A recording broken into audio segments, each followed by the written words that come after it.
Approved choosing the best life and flash curriculums as resources for teaching abstinence and sexuality education. It's abstinence focused. Fuck that shit. Includes 8 lessons with following topics in it, like emotions, alcohol, and respect, sexually transmitted disease, teen pregnancy, and responsibility, HIV/AIDS, love and choices, setting limits, saying no. And then it's all, each lesson is a video, real life case study, guided discussion, facts and information, specific character traits that relates to the abstinence message. No, fuck that shit. Fuck that shit. And they're like, parents who wish to have their children excused from the classroom presentation of this material must assume responsibility for providing the information to their student for testing purposes. Well, that's like cool and everything, except also successfully passed the written test for the curriculum, which has been highly recommended by the Department of Education. Yeah, and see, the problem is that basically the answer to everything is don't have sex because sex will kill you. I mean, it's an abstinence-based curriculum, and because it's an abstinence-based curriculum, it's all like complete bullshit. I don't care, like, even if some of it's valid, because it's not, because they're lying about shit. I mean, they're basically going to present this stuff, but they're going to say, but there's absolutely no way that you can avoid any of it. That you can't, avoid STDs unless you don't ever, touch anybody. You can't, I mean, I have heard shit, and, I don't know what the school system is like with its education, because when I was in high school, we had, honest God sex ed, right? They didn't do, an abstinence-only program. I mean, we were putting, fucking condoms on bananas, right? We had this diagram on the wall in the health room of a woman giving birth, right? We had people in our class who had kids. We are in the country. There is a very high teen pregnancy rate. And, not all of this accidental. In fact, there are a whole lot of people out here to get married really young. I mean, shit, my husband and I got together when we were God, he was 19, I was 20. And we had a baby 3 years later.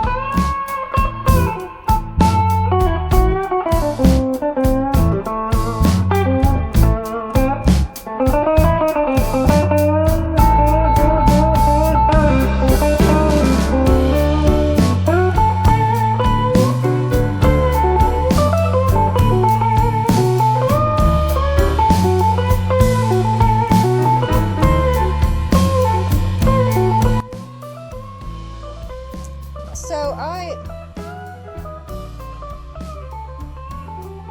I watch this channel, Some Ordinary Gamer, Mudahar. And I had his channel on middle of the night one night, and I wake up and he's reading this letter, this story about this girl who has this fetish,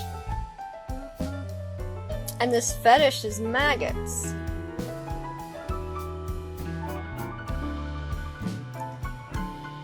Now,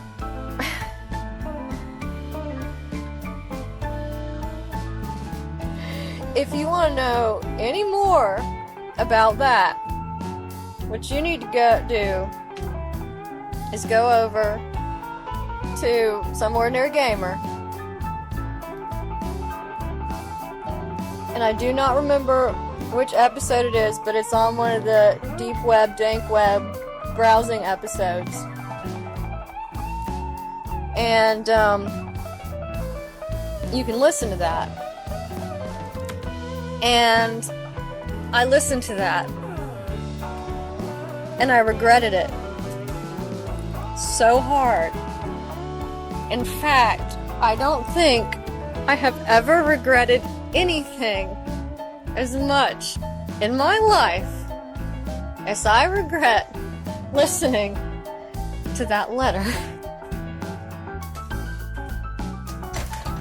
Because what happened in that letter, and I hope, please, dear God, that it was a complete work of fiction. I hope it was a complete work of fiction. because that was disturbing beyond belief.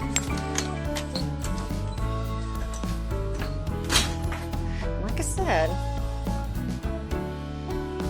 I'm not going to relate this story to you, although I could, because even though I have only heard it one time, every single word was burned into my consciousness.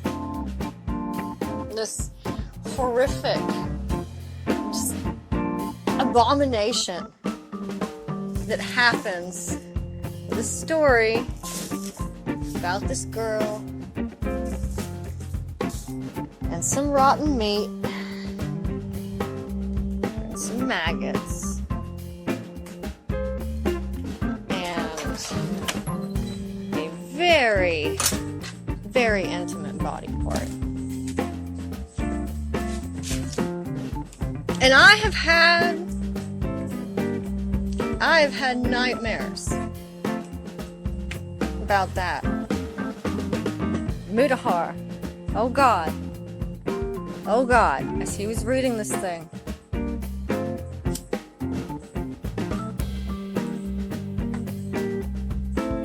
And I kept going. I could just click away. But I couldn't. I was in it till the end. And I regret it. And I'm pretty sure that he also regrets reading that thing, because that was beyond horrific. But the thing is, as I was listening to this just horrific story, the thing that kept running through my mind, the first thought I had was, why in the world would someone feel like they wanted something like that to happen? Because it was made perfectly clear. I mean, it's gross. And this girl was not unaware of what she was doing and what the consequences were going to be of these actions, which made it oh so much worse. But my thought was, why? Because, you see, if you want a wriggly sensation, as it were, some stimulation down there, I've had some wonderful toys. Wonderful, wonderful toys. They're very clean. They're not alive. You throw them in the dishwasher when you're done with them. They're lovely. And my thought was, why in the world? Because, I mean, I've done some things. I'll be straight with y'all. I'm a little twisted. I'm more than a little twisted. I'm pretty twisted. I have some really, really weird turn-ons. I have some funky fetishes.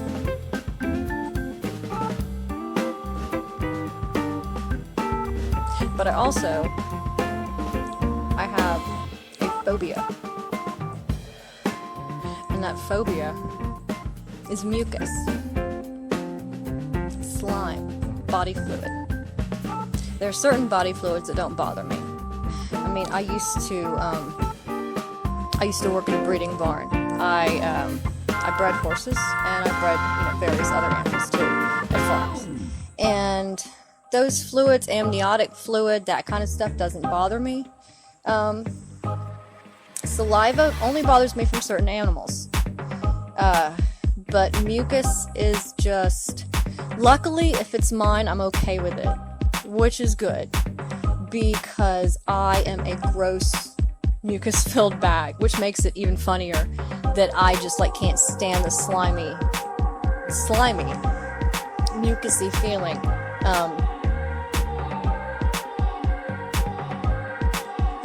Because I have just always, and certainly as I've gotten older, I've actually had a lot of lung conditions, a lot of infections, and I actually have a really good lung capacity.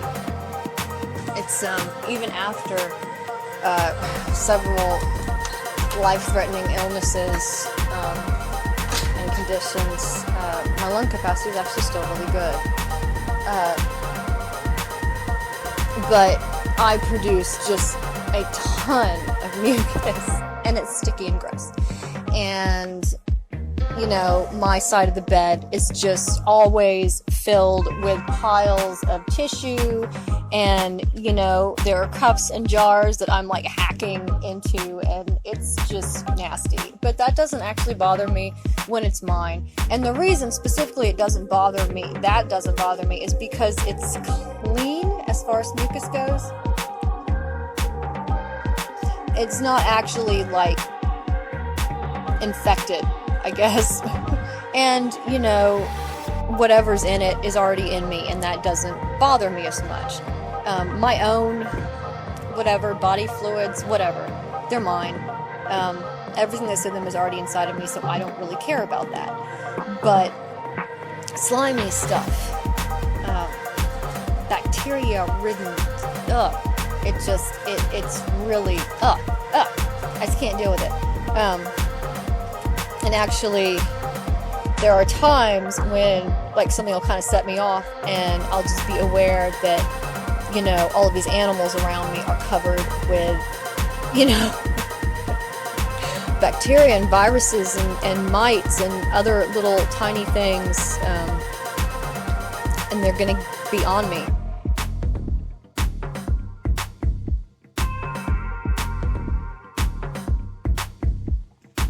It just, oh my God, it was terrible. But I was thinking that's so dirty. So dirty. You know, why is this thing, this particular thing that's sort of the height of, you know, decay, filth? I mean, it's like, maggots are gross. I mean, yes, you know, from a medical standpoint, they're, you know, not necessarily gross. You know, they can actually be very helpful, but, you know, they're dirty. They're, you know, they're associated with dead things. They're nasty. It's gross. You know, you show most people a tub of maggots, and they're just, you know, they can't deal with it. So why would this particular thing be so ridiculously appealing that it had to go, you know, beyond, at least in the story, beyond the idea of just sort of fantasizing about this weird thing, and actually going through with it, and why you would associate something, you know, of just absolute filth with something so intimate. And as I was listening to it, I was sort of thinking, you know, I wonder what, you know, as I hope this character, you know, like, I bet this person came from a serious abstinence-only household here. Just because, you know, you get that association with something so dirty as being intimate. And, well, because the idea of being intimate is dirty. It's associated with it because it's the same category. It's the same thing. It's considered dirty, filthy, you know, immoral, just sort of the peak of horrific behavior, kind of, you know? And goddamn. Alright, so anyway, if you want an extremely disturbing experience, go hop on Some Ordinary Gamers channel and go look at his deep web browsing, dank web browsing videos,